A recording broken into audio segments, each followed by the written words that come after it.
Salut, comment ça va? J'espère que vous allez super bien. Bienvenue dans une autre vidéo avec moi مریم. به یه ویدئوی دیگه با مریم خوش اومدید. امیدوارم هر جا هستید خوب سلامت و سبز باشید. اگر نمیدونید پرونوم relatif ها چی هستند و اینکه میدونید و یادتون رفته، این ویدئو برای شماست برای اینکه به مرورش بپردازید. بریم ببینیم.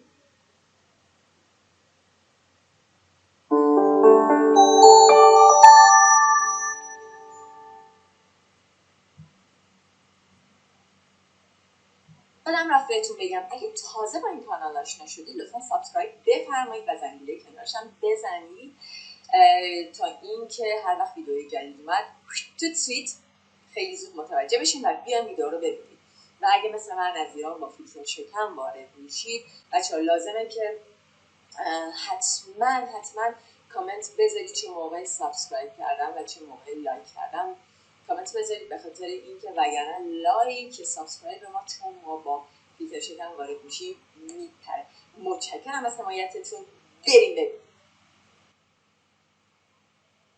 خب حالا شروع کنیم بدونیم که اصلا پرونوم relatif چی هست. پرونوم relatif یعنی همان ضمایر موصولی یا ضمایر اتصالی. یعنی چی؟ یعنی به هم دیگه دو تا جمله ساده و کوچولو رو به هم دیگه بنا به قاعده دستوریش و با قاعده خاصی با قوانین خاصی این دوتا رو به هم وصل میکنه. برای اینکه ما دیگه جملات کوچیک و منقطع نگیم بلکه بتونیم یه جمله یک کوچولو پیچیده تر بگیم و بیشتر به اون روح زبان فرانسه و یا هر زبان دیگری که داریم میخونیم، چون تو همه زبان ها پرونوم relatif هست بچه‌ها، نزدیک بشیم. توی فارسی هست اون دختری که اونجا نشسته، این همون دختری که اونجا نشسته، این همون میزیه که خیلی سنگینه، این همون کلاسیه که توش امتحان برگزار میشه. میبینید من اومدم دو تا جمله کوچیکو که قبلا تو ذهنم داشتم و طرف میدونه راجع به چی صحبت میکنم. این همون کلاسه، اون میدونه که من امتحان دادم، این همون کلاسیه که قبلا توش امتحان برگزار شده، این همون میزو بهش نشون میدم، میدونه اون در مورد یه میز سنگین باش صحبت کرده بودن. این همون میزیه که سنگین بود، این همون میزیه که سنگینه. میبینید که سنگینه. خب regardons, voyons les exemples. exemple ها رو ببینیم. regarde la fille qui est assise là-bas. regarde la fille qui est assise là-bas. ببین اون دختری رو که مشخص کدوم اون که اونجا نشسته. qui est assise là-bas. اینجا دو تا جمله منقطع بوده. ببین اون دختر رو، اون دختر رو ببین، همونی که اونجا نشسته. دوباره میخوام راجع به همون دختره صحبت کنم. حالا در این مثال regarde la fille کیه اسیز، کی نشسته، کی اسیز، بازم همون دختره. بنابراین از پرونوم relatif کی استفاده کنیم؟ اصلا الان فقط جایگاهشو داریم میبینیم بچه چه شکلی چه ریختی هستش. je trouve celle qui est brillante. je trouve celle یا لوز کیه بریانت. بچه این سل برای بچه هایی که یه ذره از حالت مبتدی بالاترن، انترمدیرن، متوسطن. اگه شما مبتدی هستی همین جمله یعنی همین کلمه لوز برای شما کافی، مناسب و ارزشمنده. نیازی نیست بدون این سل چی میشه، میتونی فراموشش کنی. je trouve لوز، من پیدا کردم اون گلدونی که براقه. je trouve لوز، کدوم وز؟ دوباره میخوام در مورد وز صحبت کنم، یعنی بازم میخوام در ادامه صحبتم راجع به همین وز صحبت کنم. یعنی وز در جمله دوم من چیه؟ سوژه است، فاعله. پس من پرونوم relatif کی میذارم؟ je trouve لوز کی brillante. حالا شما که میدونید چرا سل اومده اینجا، میدونه راجع به مخاطب من، میدونه راجع به چی صحبت میکنم، بنابراین میتونم بگم من پیدا کردم اونی که بعد آقا میدونه راجع به من من راجع به گلدون صحبت میکنم. گلدون فمینن شده سل. حالا vous pouvez oublier si vous êtes débutant. d'accord؟ اگه دبوتان و مبتدی هستی میتونی فراموش کنی سلو. به جاش میتونی بگی لوز. Troisième exemple. Tu vois؟ میبینی؟ C'est l'appartement qui a des fenêtres ouvertes. Tu vois؟ میبینی؟ این همون اپارتمانیه. کدوم اپارتمان؟ که فنترهای باز داره. Tu vois? C'est l'appartement. C'est l'appartement. دوباره میخوام جمله رو ادامه بدم. نمیخوام با یه جمله دیگه شروع کنم. در حالتی بازم میخوام راجع به آپارتمان صحبت کنم. پس میگم c'est l'appartement. L'appartement qui a. دوباره میخوام راجع به آپارتمان صحبت کنم. یعنی appartement dans la deuxième phrase est le sujet. Donc le pronom relatif qui. یعنی اپارتمان توی جمله دوم من که با پنجره داشتن شروع میشه همونه. یعنی فاعل من همونه. بنابراین من اون رو با پرونوم رلاتیفی که حالا نمیدونیم چی هست فقط میدونیم که وصل میکنه یه جمله رو به جمله دیگه که به لحاظ دستوری به هم ربط دارن و اونو اینجا میذاریم. میگیم c'est l'appartement qui a des fenêtres ouvertes. بچه‌ها اصلا میبینید خیلی لوژیک و خیلی ملموسه حتی وقتی قانونش رو نمیدونیم. الان اینجا ما فهمیدیم که کی نه تنها برای شخص بلکه برای چیز هم میاد. ببینیم برای وضع هم من میتونم اینجا کی بذارم. پس کی فقط برای کلکن نمیاد، برای شخص نمیاد به عنوان pronom relatif. Tu vois, c'est l'appartement qui a des fenêtres ouvertes. C'est celui qui a des fenêtres ouvertes. بچه‌هایی که از مبتدی بالاترن میدونن که celui جایگزین اپارتمان شده. اپارتمان مسکولنه. میگه میبینی این همونیه که پنجرهای باز داره. کی فعل چیه؟ این فعل avoir یعنی داشتن. فعل آپارتمانه یعنی این آپارتمانی که داره پنجره های باز. آپارتمانی که داره. خب این ظاهر و یه شمای کلی از پرونوم رلاتیف ها. و چون میخوایم با کی شروع کنیم منم مثال هم راجع به کی بود. حالا اینجا یه ذره دقیق تر بهش میپردازیم. کی c'est le pronom sujet. بله pronom sujet است. il peut représenter des personnes ou des choses. میتونه هم جایگزین شخص بشه هم شی. il y a de nouveaux étudiants. 2 تا دانش آموز جدید هست. ces étudiants viennent de Pologne. این بچه ها این دانش آموزان از پولونیا از لهستان میان یعنی اهل لهستان. خب من نمیخوام این 2 تا جمله رو به صورت تکه تکه بگم. 2 تا دانش آموز جدیدن. این 2 تا از پولون اومدن. میخوام بگم اینا همون 2 تان که از پولون اومدن. Il y a de nouveaux étudiants qui viennent de Pologne. وجود داره. Il y a de nouveaux étudiants. کدوم étudiants؟ همونا که از پولون اومدن. یعنی فاعل جمله دوم من همون étudiants. پس من میتونم با کی به هم دیگه ربطشون بدم.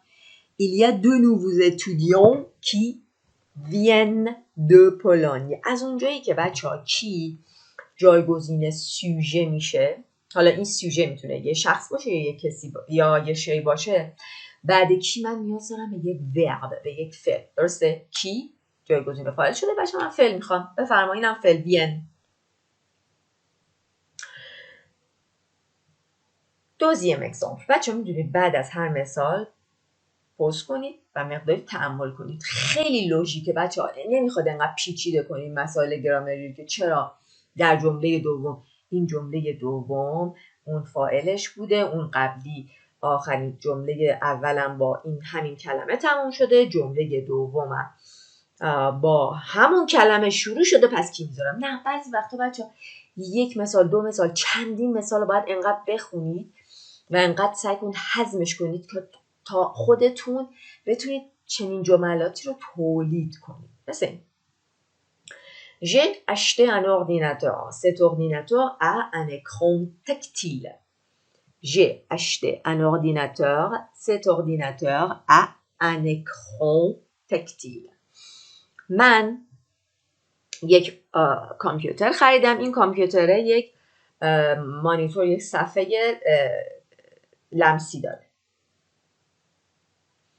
J'ai acheté un ordinateur. خب همون اردیناتور یک صفحه بلا داره. J'ai acheté un ordinateur qui a un écran tactile. J'ai acheté un ordinateur. میخوام راجع به همون اردیناتور بازم توضیح بدم.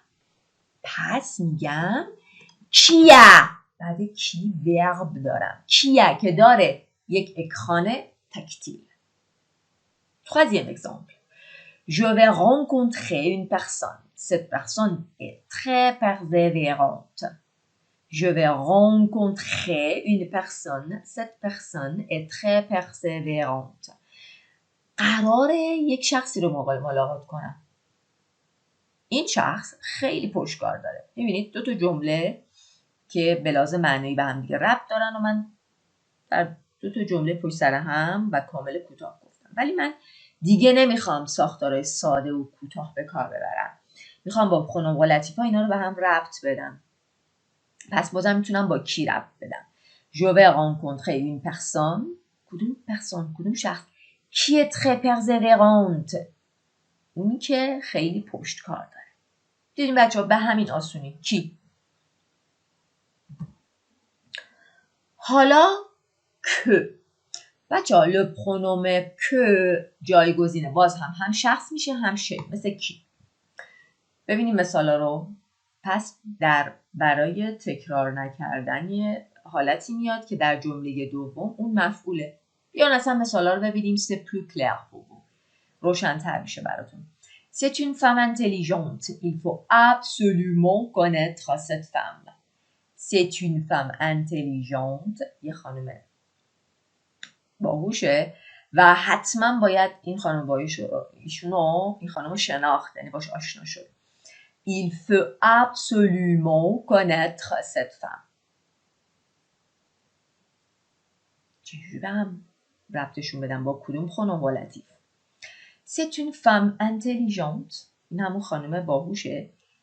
Qu'il faut absolument connaître. که باید حتما شناختش، باید حتما باش آشنا شد. نمیتونم بگم کی il faut. یه خانم باهوشه آشنا شد با ایشون. میبینید در جمله دوم، حالا بخوام ریزتر بگم، در جمله دوم نقشش مفعولیه. پس با که به هم ربط میدم و بعد که یه جمله کامل میاد، یعنی سوژه میاد، ورب میاد و هر آنچه که لازمه. C'est une femme intelligente qu'il بچه‌ها که الیزیون شده، حذف شده کی qu'il faut absolument connaître. C'est clair. On y va. Deuxième exemple. مثال دوم.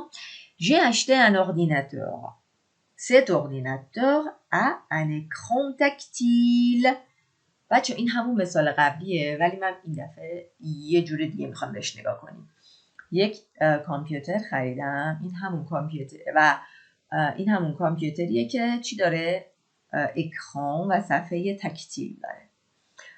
میخوام بگم اردیناتوری که خریدم، اردیناتوری که من فاعل جمله خریدم، آن را خریدم، اکران و صفحه و مانیتور تکتیل داره. l'ordinateur que j'ai acheté.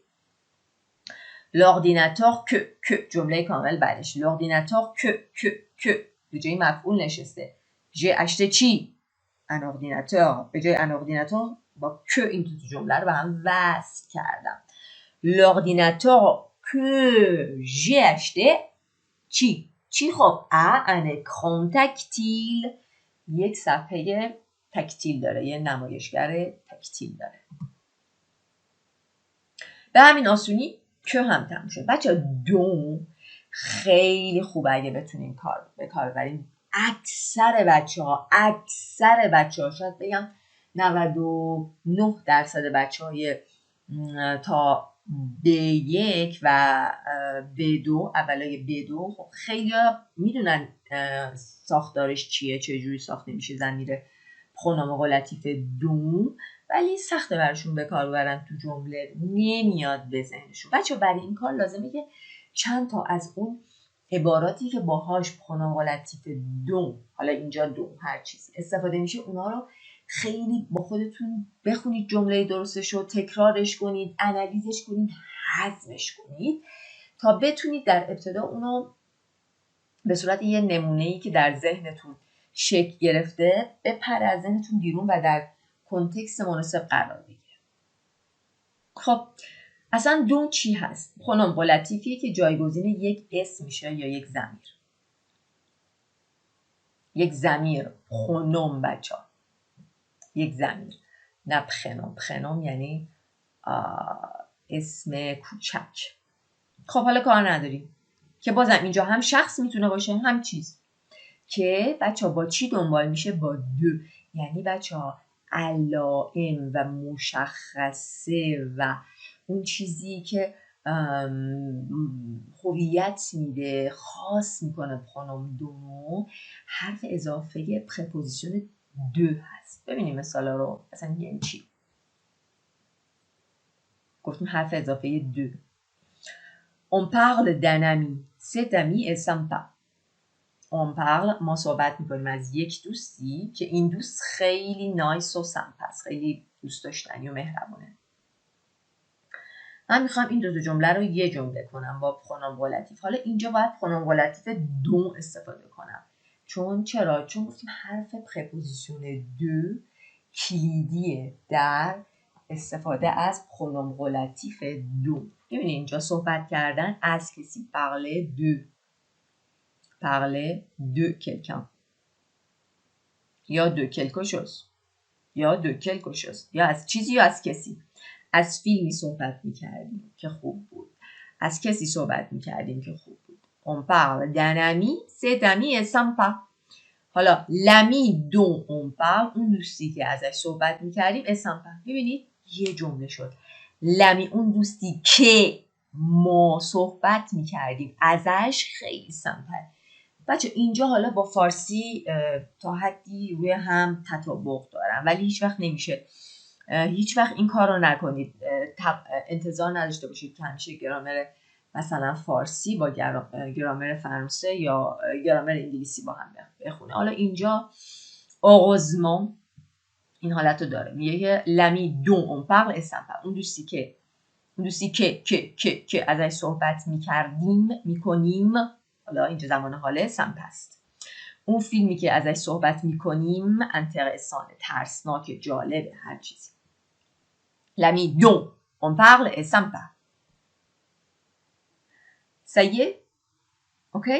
On y va. Deuxième exemple بچه ها. یک مورد دیگه است ولی همچنان préposition de توش پررنگه. Cette dame travaille à la mairie. این خانم کار میکنه در شهرداری. Le mari de cette femme est instituteur. همسر این خانم آموزگاره.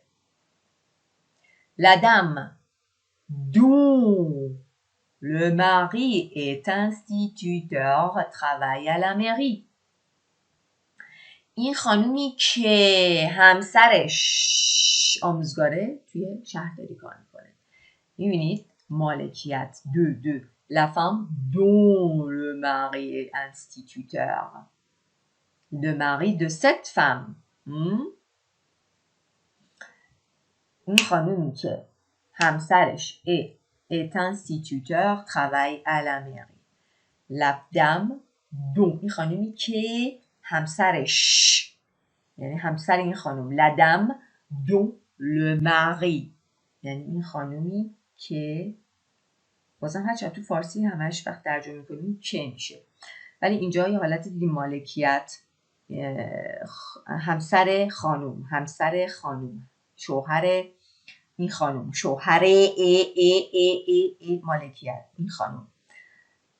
حالا اینجا لدم دون، این خانمی که شوهرش، کدوم خانم؟ همین که شوهرش معلمه دیگه، همین که شوهرش معلمه. کدوم خانم میخواد در مورد خانم توضیح بده. La dame dont le mari. La dame dont اون خانمی که مریش. La dame dont le mari est instituteur travaille à la mairie. Deuxième exemple. با همون کار کرد. Il recherche une tablette dont le prix n'excède pas 500 euros. اون بازم داره یه تبلت میگرده همچنان که قیمتش بالاتر از 500 یورو نباشه. Il recherche une tablette dont le prix یعنی le prix de cette tablette. داره دنبال یه تبلتی میگرده که قیمتش dont le prix که قیمتش که قیمتش dont le prix یادمون نمیره که بچه ضمایر پرونوم ولاتیف تو فارسی همش که هست ولی در فرانسه non, c'est pas le cas. On va utiliser différents pronoms relatifs. در فرانسه بچه همچین چیزی نیست. pronoms relatifs های متفاوت هست. Il recherche une tablette dont le prix n'excède pas 500 euros. دنبال یه تبلتی دوباره میگرده.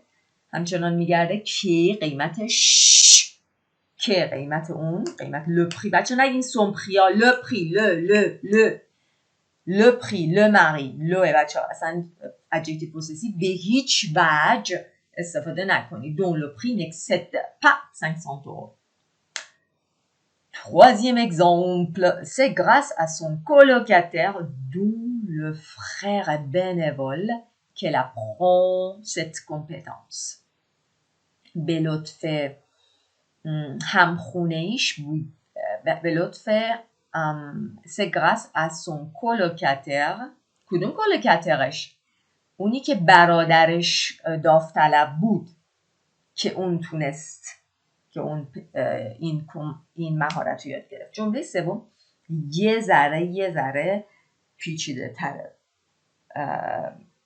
حالت پیچیده تری هست از کاربرد پرونوم دو. من این جمله رو دقیقاً توی کتاب ابس دلف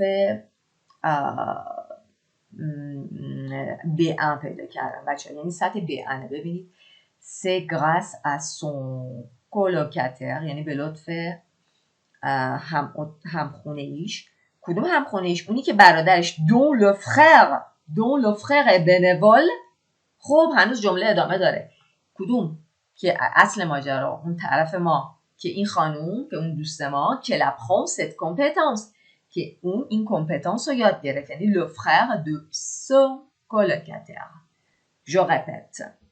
C'est grâce à son colocataire dont le frère est bénévole. هنوز منتظریم که چی؟ خب به لطف این همخونه‌ایش که برادرش داوطلب بوده که چی؟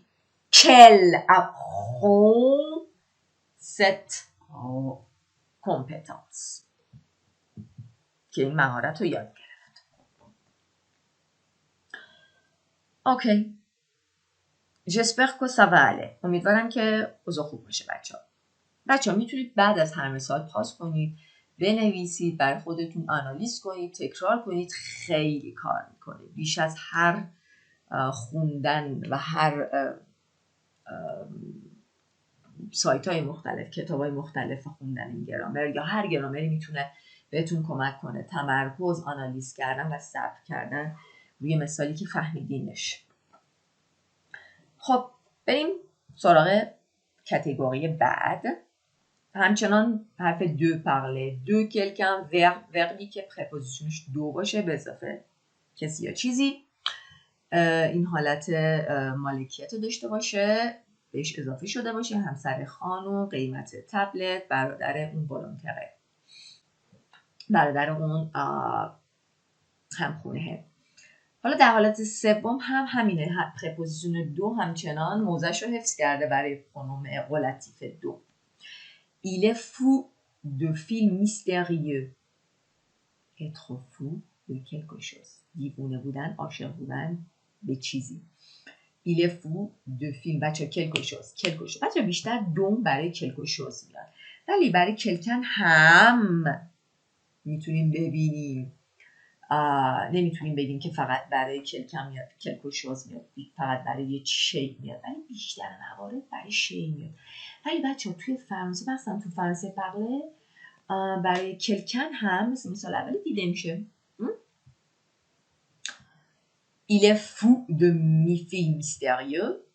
این همون فیلمیه که این اون عاشق میشه. C'est un film dont il est fou. Il est fou de quoi? Il est fou de film mystérieux. C'est un film, این همون فیلمیه که عاشق میشه. C'est un film dont il est mystérieux. Et dont il est fou. C'est un film dont il est fou. یا c'est un film dont elle est folle. که اون خانمه دیوونه‌شه، عاشقشه. Un autre exemple, quand même dans le même emploi, در همون کار کرد. Je peux te prêter le livre dont tu as besoin. نیاز داشتن به چیزی، avoir besoin de quelque chose. Pronom relatif dont. Je peux te prêter le livre dont tu as besoin. بچه بیشتر وقتا گفتیم معنی dont جایگزین شی میشه. Je peux میتونم بهت قرض بدم اون کتابی که نیاز داری. Je peux te prêter le livre dont tu as besoin. Tu as besoin بچه tu as besoin. Tu es fou, être folle de quelque chose. اگه بخوام در دو تا جمله به هم دیگه با این عبارت به هم دیگه وصلشون کنیم، اون پرونوم relatif حتما دون خواهد بود. Je peux te prêter le livre dont tu as besoin. و میتونم کتابی که میخوای بهت قرض بدم. و آخرین پرونوم relatif. Attendez un petit peu. Et un peu de courage. یکم دیگه صبر کنید، وایسین، تحمل کنید، شجاعت داشته باشید تا به پرونوم که برسیم. بچه ها اینا معجزه میکنن بچه ها. یعنی بتونید اینا رو به کار ببریم به جای اینکه پرونوم های جملات کوتاه به کار ببرید. و حتما با تمرین میتونید سطحتون رو بالا بکشید. بچه ها این یک استارته و یا یه مرور میتونه باشه. اینکه شما مثال بزنید و یا برید با همین چیزایی که مثلا ما الان خیلی بولدش کردیم، اون عبارتایی که بولدش کردیم، avoir besoin de, avoir fou de, parler de quelque chose، این چیزا رو بریم باشه جمله بسازید. هی با اون جمله‌ای که اول باشه گرفتید هی با اون بازی کنید، آنالیزش کنید. حسابی کار میکنه بچه‌ها. Je te le promets، بهتون قول میدم. خب ce pronom remplace toujours quelque chose. پس دیگه آقا این او فقط جایگزین شی میشه. حالا یا ممکنه جایگزین لیه بشه، یه مکان یا یک زمان. مکان یا زمان. بریم مثال ببینیم یعنی چی. Vous connaissez la salle où se passe l'examen. Vous connaissez la salle. اون سالن رو میشناسی، میدونی کجاست. او کدوم او se passe l'examen. بچه ها میتونست اینطوری باشه. Vous connaissez la salle où l'examen se passe. où l'examen se passe. میتونه فاعل اول بیاره، فرقی نمیکنه. یا اول فعل رو بیاره. Vous connaissez la salle où se passe l'examen. میشناسی اون سالنی رو که امتحانش برگزار میشه. Oui, c'est là où nous étions déjà l'année dernière. C'est là یعنی همون جایی که la place, l'endroit یعنی همون جایی که la اینجا به معنای endroit هست، به معنای لیو هست، معنای مکان هست. همونجاست که c'est là où چون به مکان برمیگرده، یعنی قبل پرونوم relatif ما یه مکانی جایی هست که مکان لیوه. c'est là où nous étions déjà l'année dernière. همون جاییه که پارسال قبلا اونجا بودیم. همون جاییه که. مثال بعدی. Un jour je suis allée à la bibliothèque. Ce jour-là il y avait une conférence anti-gaspillage. یه روزی رفتم به بیبلیوتک و اون روز یک کنفرانس، یک کنفرانس ضد مصرف، چی میگن، ضد اسراف و دور انداختن، همون ویست تو انگلیسی، اسراف برگزار میشد. یک کنفرانسی بوده که می جنگیده با گسپیاژ. حالا گسپیاژ بچه ها یعنی اسراف کردن، انداختن دور، خوب استفاده نکردن، هدر دادن. یک کنفرانس چی بوده؟ آنتی گسپیاژ. آنتی هم یعنی ضد دیگه. حالا بگذاریم. Je suis allée à la bibliothèque le jour، همون روزی که یک کنفرانس آنتی گسپیاژ. Le jour où il y avait une conférence anti gaspillage، یعنی رفتم به بیبلیوتک آقا همون روزی که il y avait une conférence anti gaspillage. بچه ها خب امیدوارم که براتون مفید باشه، موثر باشه. حالا نوبت شماست، به هم بگید بچه ها تو کامنترها کدوم پرونوم ولاتیف و جملهش چی میشه. اینو برام بنویسید بچه ها. این همون فیلمیه که شنیدم گفتن خوبه. این فیلمیه که شنیدم گفتن، از اون گفتن دیگه. شنیدم از اون گفتن خوبه. از اون. entendre parler de quelque chose. اگه بنویسید براتون تصحیح میکنم. شاید سریع نه ولی حتما میام تصحیح میکنم. ممنون که این ویدیو رو نگاه کردید. امیدوارم براتون مفید موثر باشه و خوشحالم که سابسکرایب کردید و زنگوله کنارش هم که حتما زدید و من میتونم ویدیوامو با شما به اشتراک بذارم و استفاده کنید. شب و روزتون خوش. À la prochaine fois.